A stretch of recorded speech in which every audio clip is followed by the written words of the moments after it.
सबसे पहले तो मैं आप लोगों को नया साल की मुबारकबाद देता हूँ। इतना गैदरिंग पहला बार देखे बहुत दिन के बाद। फ्रेंड्स, जैसा कि हम सब जानते हैं कि 7 तारीख को जो एक दुखदपूर्ण घटना घटी है, जिसमें पंजाब के 2 मजदूर मारे गए। उस केस को श्रीनगर पुलिस ने बहुत प्रोफेशनल ढंग से सॉल्व कर लिया है। और उसमें जो आदिल मंजूर श्रीनगर का ही है, जाल नगर का है, जो इन्वॉल्व था, मेन एक्टिव जिसने फायर किया है, जिसको पाकिस्तान के हैंडलर ने ऑनलाइन सोशल मीडिया के थ्रू एक्टिवेट किया, मोटिवेट करके उसको श्रीनगर पुलिस ने गिरफ्तार कर लिया है। और वेपन ऑफ ऑफेंस जो है ये रिकवरी हो गया है। डीआईजी सेंट्रल कश्मीर ने एक एसआईटी गठित की है जो तफ्तीश को प्रोफेशनल ढंग से किया जा रहा है। इसमें मैं आईजी साहब से रिक्वेस्ट करता हूँ कि डिटेल में आपको पढ़ के सुनाएंगे। मैं हिंदी में ही बोल दूंगा आपको। जैसा कि आप जानते हैं, गुज़िश्ता 7 फरवरी को एक दर्दनाक हादसा पेशरफ्त हुआ था, जिसके तहत एक शाला कदल शहीदगंज इलाके में 2 पंजाब के जो बाशिंदगान हैं, अमृतपाल और रोहित मासी, उन पे एक टेरर अटैक हुआ था। और दोनों जो हैं उसमें फोर्थ हो गए थे। वो दे सकम टू द इंजुरीज। इसमें कहने की बात यह है कि अमृतपाल और रोहित यहाँ पे कारपेंटर और वुडवर्क के काम से वाबस्ता थे और अपने घर से उसी दिन अपने यहाँ पे जो उनका डेरा था शहीदगंज में, उसकी ओर वापस आ रहे थे।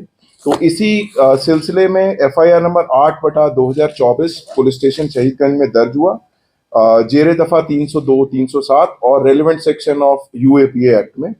और इसके बाद ये दोनों जो हैं, श्रीनगर पुलिस ने काफ़ी मुस्तैदी से और प्रोफेशनल तरीके से इसमें एक टीम का गठन किया गया। फील्ड और टेक्निकल एनालिसिस किया गया, जिसमें काफ़ी मेहनत गई और उस दौरान काफ़ी क्लिंचिंग एविडेंस उनके पेशरफ्त हुए। और इन क्लिंचिंग एविडेंस के आधार पे इन्होंने कुछ सस्पेक्ट्स राउंड अप करे। इसी असना में जो मेन कल्प्रिट है इसमें जो इन्वॉल्व है, जिसका नाम है आदिल मंजूर लंगू, जो कि जालडगर श्रीनगर का ही रहने वाला है, उसका रोल उजागर हुआ और क्लिंचिंग एविडेंस के आधार पे उसको अरेस्ट किया गया। इसमें जो है ये मेन सस्पेक्ट जो था, जो कि मेन एक्यूज बना बाद में, उसने कॉन्स्पिरेसी करी। He was in contact with his handler across in Pakistan and he has impressed upon him to do some terror attack here in Srinagar. A weapon of offense was also provided by him to this fellow, who later on conducted this terror attack on 7th of February.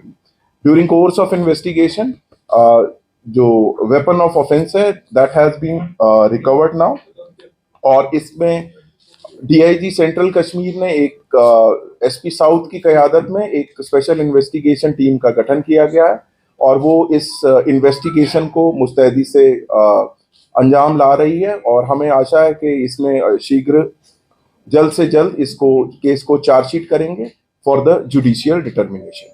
Thank you. इसमें मैं आप लोग से 2 point बोलना चाहूँगा जो बहुत relevant है, कि जो इस टाइप का मॉड्यूल को यहाँ पर लड़कों को रेडिकलाइज करके भर्ती कराता है, फिर इंसिडेंट करवाता है, ऐसे हैंडलर को चाहे पाकिस्तान में हो या वर्ल्ड के किसी कोना में, उसको हम लोग प्रोफेशनल ढंग से कानूनी तौर पर लाएंगे, यहाँ पर लाएंगे।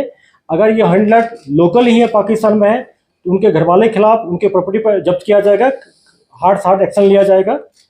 दूसरी पॉइंट है जो मैं यहाँ के आवाम से, खास करके पेरेंट्स से अपील करता हूँ और टीचर कम्युनिटी से अपील करता हूँ कि आपके अगर कोई ऐसे लड़के लगते हैं कम एज वाले जो सोशल मीडिया के थ्रू रेडिकलाइज हो रहा है, उनका बिहेवियर पैटर्न में कोई चेंज हो रहा है, गलत टाइम पर ऑफ टाइम पर जाकर दोस्तों से मिलता है, तो पुलिस को बताएं और अपना भी ख्याल रखें। क्योंकि इस टाइप का जो हैबिट टेररिस्ट होता है, रेडिकलाइज होता है, घर वाले को पता नहीं चलता है, टीचर को पता नहीं चलता है और बाद में जाके इंसिडेंट करता है।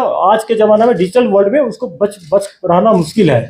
हम लोग हर एक मॉड्यूल को बस्ट करते आ रहे हैं, इसको भी किए हैं, आगे भी इंसिडेंट हम उसको बस्ट करेंगे और हार्ड पनिशमेंट दिया जाएगा कोर्ट, ऑनरेबल कोर्ट के थ्रू।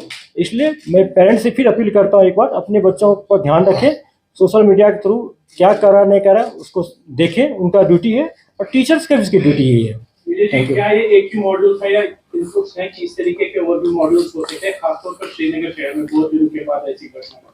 देखिए कहीं कहीं पुलिस हो और डिफरेंट मॉडल पर काम करते रहती है। कभी कभी होता है कि 10 मॉड्यूल काम कर रहा है, उसमें 5 के 6 को पकड़ लेते हैं, करेक्ट कर लेते हैं, 2-3 मिस हो जाता है जिसका पता नहीं चलता हम लोग का। ये प्रोफेशनल हैजार्ड है। ऐसे मॉड्यूल इंसिडेंट करने में कामयाब हो जाते हैं। ये सिंगल मॉड्यूल के तहत किया गया था, लेकिन पुलिस अभी भी बहुत सारे मॉडल पर काम कर रही है। इसी चलते प्रिवेंटिव मेजर हम लोग ले पाते हैं, इंसिडेंट को रोक पाते हैं। और उस मॉडल जो काम कर रहे हैं उसको हम लोग शेयर नहीं कर सकते हैं। श्रीनगर में हुआ है 2024 की पहली इस तरह की कार्रवाई हुई है।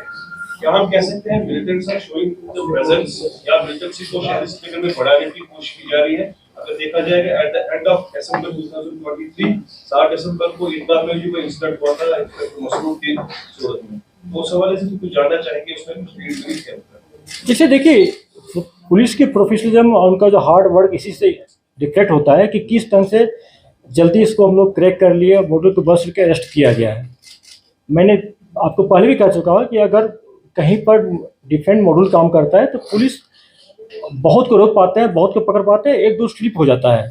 ये प्रोफेशनल हैजार्ड है, वही मॉडल वाला इंसिडेंट करने में कामयाब हो जाते हैं। इसमें भी यही हुआ है, लेकिन फिर भी आप देखिए कि कितना अच्छा इसको जल्दी टाइम पर इसको सॉल्व किया गया है। जहाँ तक प्रीवियस इंसिडेंट हुआ था जिसमें हमारे के पुलिस शहीद हो गए थे यमुना साइड में, उसको श्रीनगर पुलिस ने बहुत ढंग से प्रोफेशनल ढंग से क्रैक करके अरेस्ट कर लिया, सॉल्व कर लिया। हमारे शहीद मसूद साहब वाला केस अभी जेर तफ्तीश है, एनआई को दिया गया है। उसमें पुलिस भी बहुत उसको सपोर्ट करे, एनआई को पुलिस एनआई मिलकर उसमें हम लोग बहुत सारे लीड मिला है। काम अभी शेयर नहीं कर पाएंगे, जब उसको सॉल्व कर लेंगे फिर आपसे शेयर किया जाएगा।